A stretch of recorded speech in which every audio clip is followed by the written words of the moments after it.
We really like this gazebo, and we use it a lot, but not as much as we could, for 3 reasons: light, bugs, and breeze. There's a kind of a nice breeze going on here, but this is spring. In the summertime, the wind goes away, and when the wind goes away, the bugs come to play.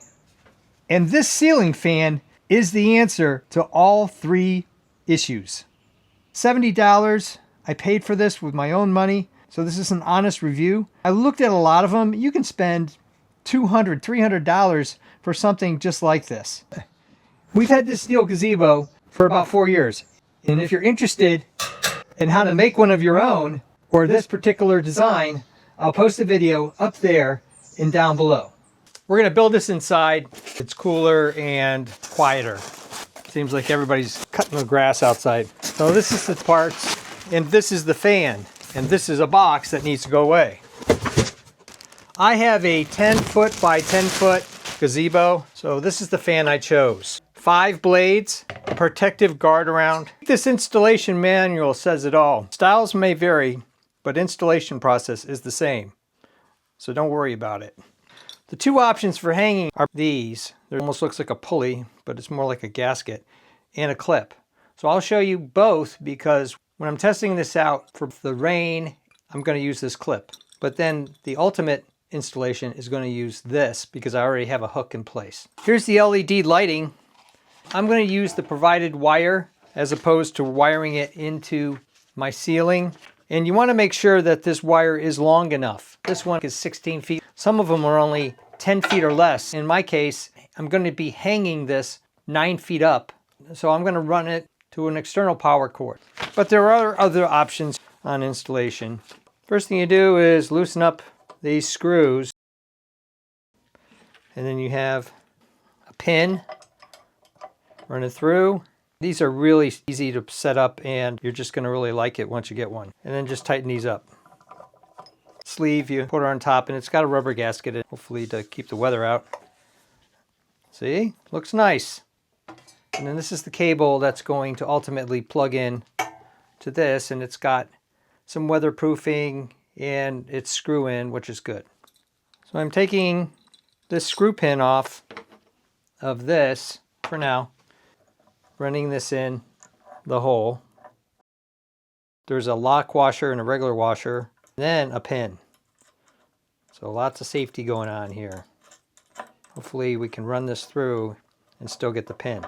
In this packet of screws, I found a screw, and that will help lock it in place if you're going to use this hook.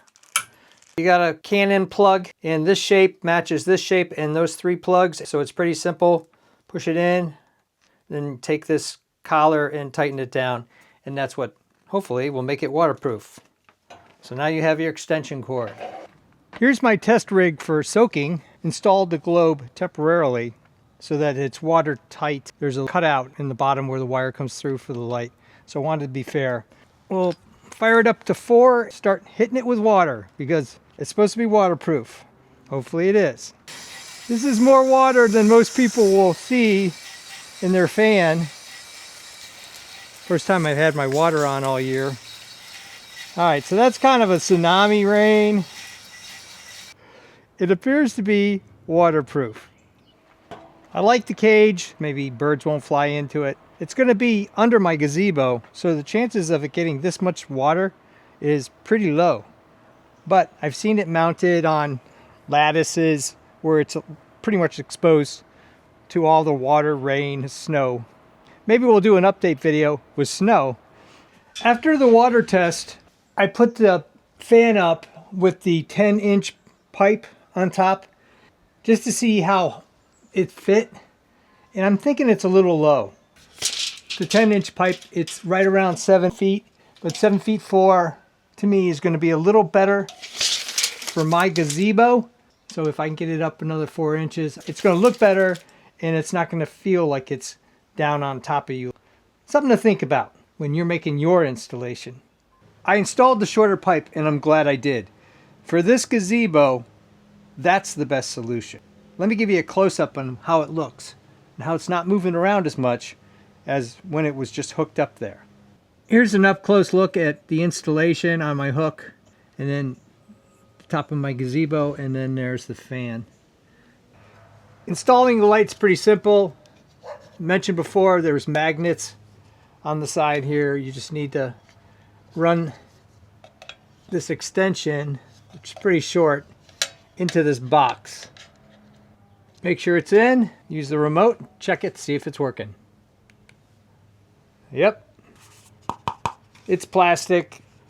I kind of wish it would be glass, but you know, whatever.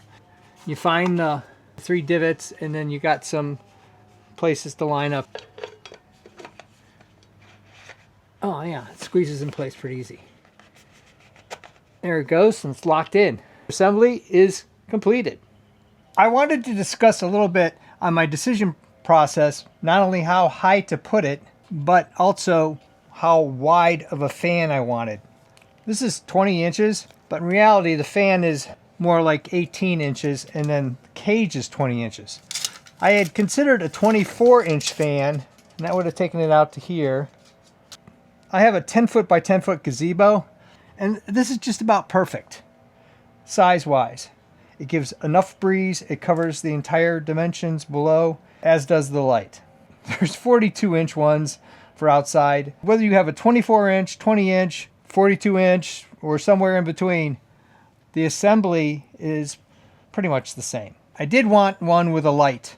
That was important. Even though I do have lights that go around the edge of the gazebo in the patio, usually we like those colored, or they're not really giving the light that we need projecting down. I've run the line through the top. This is where the cable connector is for the fan. I got these 3M connectors. I'm going to conceal it on this side to the corner and then run it down to my extension cord at the base. I want to make sure that the cable or the cord runs above the fan so it doesn't get caught in here.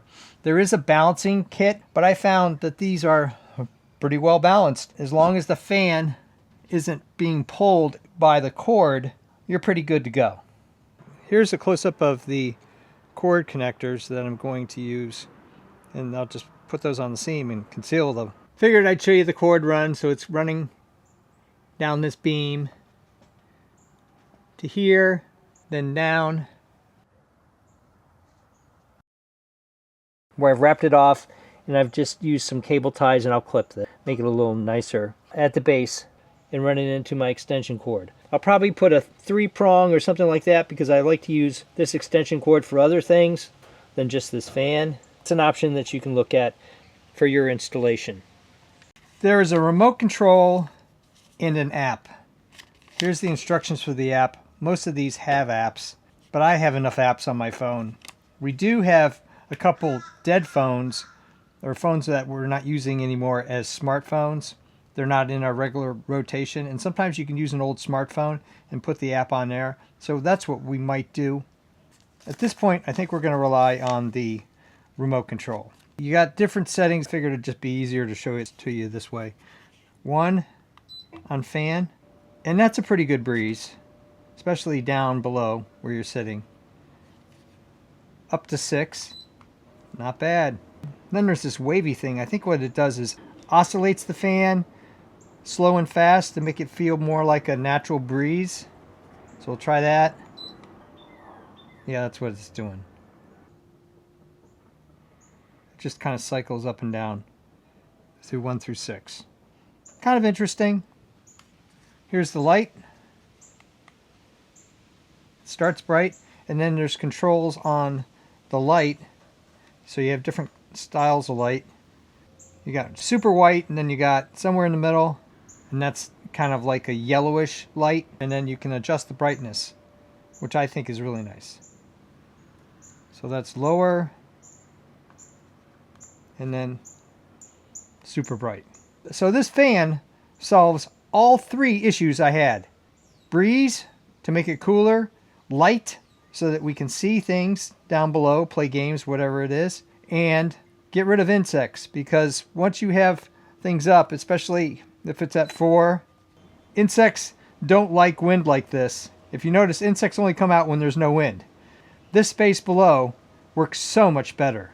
Final thoughts. This installation is solid. It's going to serve us well.